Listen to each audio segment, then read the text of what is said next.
Okay, let's unpack this story today. We're diving into sources that they really pull us into a specific, pretty potent moment in ancient history, straight from Buddhist texts, actually. It's a story you find in the commentary on the Dhammapada. That's right. And these sources, they're ancient narrative texts, really rich with details about, the life and teachings around the Buddha.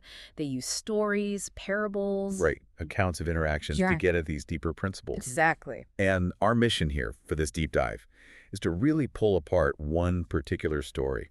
It's quite compelling, actually. It's about how different people react to, well, huge news. And what one person's surprising response really tells us about genuine devotion and purpose. Yeah, the core situation is, it's profound. The Buddha makes this major announcement, something that basically shifts the timeline for everyone there. You'd expect a certain reaction, wouldn't you? Totally. But while, thousands react one way, this one individual takes a path that seems, well, completely counterintuitive. And that leads to a teaching that really flips expectations on their head. And this isn't just some dusty old story, right? It feels incredibly relevant today. I mean, think about times in your own life, or maybe at work, when really significant news hits. Yeah. Where does the energy go? What do people actually prioritize? This story, it challenges us to look at our own responses. Absolutely. It gets right to the heart of what genuine commitment or maybe devotion really looks like, especially when you're faced with urgency or, potential loss. So let's set the scene. Where are we? We're in Jetavana, a place you hear about a lot in these texts. Okay. And it's a big gathering. Thousands of monks are assembled around the Buddha. Right, a major event. Everyone's focused. And into this setting, the Buddha makes his announcement. He states quite clearly that his Parinibbāna, his passing away, will happen in 4 months. 4 months. Wow. That's impending. Imagine hearing that from someone you deeply respect, maybe followed for years. The sources talk about the immediate aftermath. Yeah. What was the feeling in the room? Well, it wasn't quiet, that's for sure. And the texts make a really interesting distinction here, based on people's spiritual attainment. Okay. For the ordinary ones, the Pathujana, those still, working through defilements, and the reaction was just raw emotion. They were overcome, couldn't hold back tears, the texts say. Grief, sorrow, Ah. a sense of impending loss. Very human, very understandable. Precisely. But then there was this other group, the perfected ones, the Kusava. The ones who'd already attained liberation. Right, those who had ended their defilements.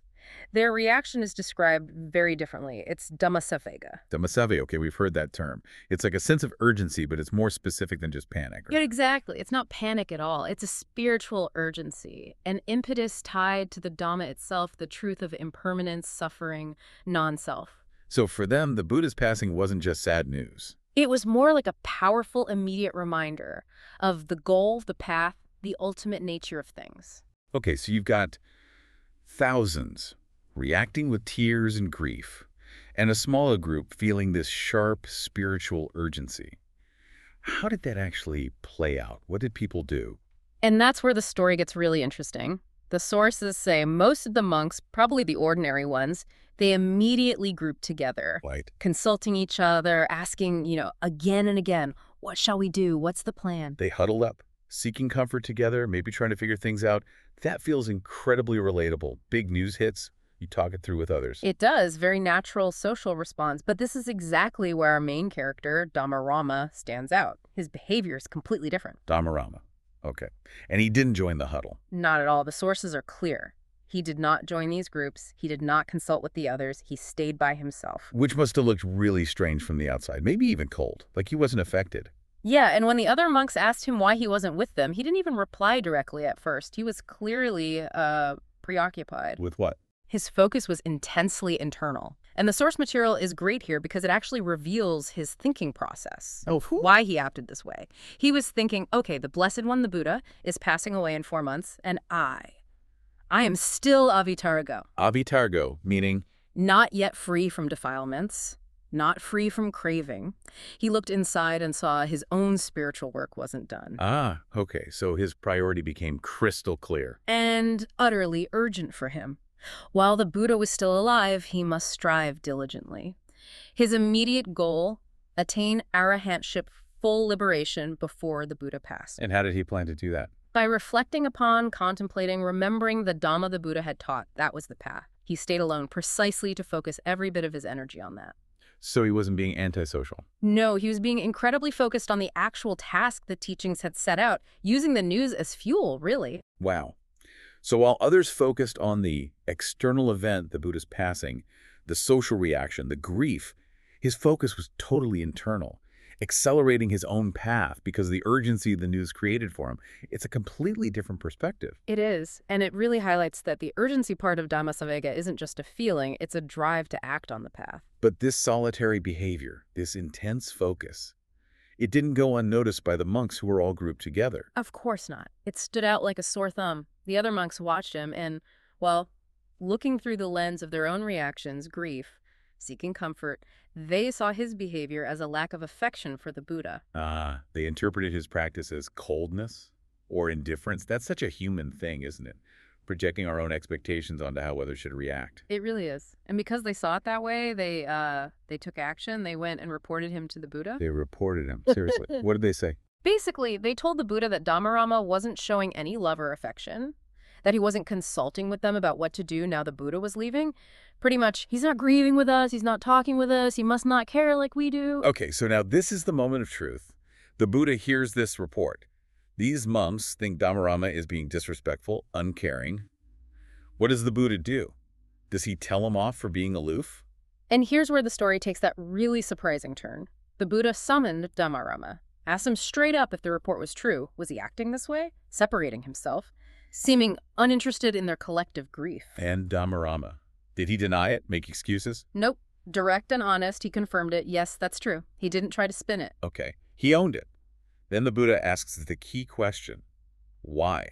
What's your reason? And Dhammarama just laid it out again. Clearly, no hesitation. He restated his motivation. The Buddha's passing in 4 months, his own state of being avatarago, still having defilements, and his firm resolve to strive like mad to attain Arahantship while the Buddha was still alive. By reflecting deeply on the Dhamma the Buddha had taught, he explained his intense solitary focus was simply his necessary response to the news. He basically said, you're leaving, I'm not finished, I need to focus on this right now, using your teachings. And the Buddha's reaction to that, this is the big reveal. It's incredible. Instead of any criticism, any disappointment, the Buddha praised him heartily. He said, sadhu, sadhu. Well done. Well done. It's Exactly. completely the opposite of what the reporting monks and probably everyone expected. They thought he showed a lack of love, and the Buddha says, well done. Completely. And then the Buddha turned to the whole assembly and delivered the teaching this whole story is really about. He stated very clearly that any other monk who truly loved him, who felt real affection and wanted to honor him, should be like Dhammarama. Like Dhammarama, meaning go off by yourself and meditate. Meaning like Dhammarama in his priorities. The Buddha clarified exactly what he meant. He made this crucial distinction. True worship, true honoring of the Buddha, he said, isn't primarily done through external offerings. Like garlands or perfumes, things people might typically offer. Right, those outward acts of devotion or reverence, they're not the main thing. So outward displays, rituals, even expressing grief together, that's not the core of honoring him. Not the primary way, not according to the Buddha here. He said true worship, genuine honoring, is done by practicing the Dhamma in accordance with the Dhamma. Dhammārāmattheravatthu. Practicing the Dhamma in accordance with the Dhamma. It's about living it, embodying it, deeply practicing the teachings themselves. Putting them into action. Urgently, maybe, if that's what the situation demands. It's about the internal transformation the path offers, not the external show of devotion. Yes. That's the core insight Dhammarama's seemingly odd behavior brings to light. And to really hammer this home, the Buddha then spoke a verse, a gatha. It perfectly captures this idea, and it even echoes Dhammarama's own name and actions. Okay, let's hear the verse. The Buddha said, "The monk who delights in the Dhamma, who is devoted to the Dhamma, who reflects upon the Dhamma, who remembers the Dhamma, does not fall away from the true Dhamma." That sounds like a perfect description of exactly what Dhammarama was doing in his solitude. Yeah. And the source material breaks down those key terms, right? Which is really helpful. It is, yeah. Let's quickly unpack those. Dhammarama, one whose dwelling, or place of delight, is the Dhamma. The source clarifies this isn't just liking it, it's making your home there, specifically mentioning tranquility, samma, and insight, vipassana, meditation, as this dwelling place. So finding your joy, your stability, your home, really, in the deep practice. gaining insight. Exactly. Then Dhammarato, one who enjoys or is devoted to that same Dhamma, again emphasizing active engagement. Not passive belief. Right. Dhamma anavitintaya, repeatedly contemplating or reflecting on the Dhamma. Not just a quick thought, but continuous consideration, turning it over and over in your mind. Really letting the principles sink in, seeing how they apply everywhere. Yes. And Dhamma anusara, one who remembers the Dhamma, constantly bringing it to mind, keeping it present, not letting it fade amidst, life's distractions or emotions. Okay, so delighting through practice, being devoted, deeply contemplating, constantly remembering. What's the result of all that focused engagement? The result, the verse says, is sadhamana pariyayati. They do not fall away from the true Dhamma. And true Dhamma here means? The source clarifies it refers to the core elements of the path and its results. It includes the 37 factors of enlightenment, bodhipakkhiya, and the 9 supermundane states, Mavalokuttaradhamma. Basically, the stages of realization leading to and including liberation. So that intense practice keeps you firmly on the path. You don't lose sight of the goal or fall back. It grounds you in the truth. Precisely. And the story's ending powerfully shows how effective this approach is. Because right there, at the end of the Buddha's talk, sparked by Dhammārāma's example and the Buddha's teaching, Dhammarama attained Arahantship. He did it. He reached his goal. His urgent, focused effort, prioritizing practice based on the news, led straight to liberation. Wow. And the sources note it wasn't just for him. The discourse was beneficial for the others present, too. They saw this dramatic validation of his path, and they heard the Buddha redefine what real devotion actually looks like. What a powerful story. Right. It really does challenge that conventional idea of how we show respect or love. For a teacher, a tradition, even a cause we believe in, it highlights that true honor isn't necessarily in the outward show of grief or even just grouping together to talk things out socially. It's in the dedicated internal practice, striving towards the core principles. It completely shifts the focus, doesn't it? From external performance, however well meant, to internal cultivation, applying the teachings. It's like the difference between talking about the map and actually walking the path. And it makes you think. When you face significant news or change, especially about something or someone you care deeply about, maybe a crisis in your field, a challenge to your principles, or even personal news that shifts your perspective, where does your energy go? Yeah. Is it mostly outward? Expressing emotion, seeking collective processing? Or is it about internalizing the lessons, the implications, and acting on them with focused practice? It's a fundamental question about priorities, really.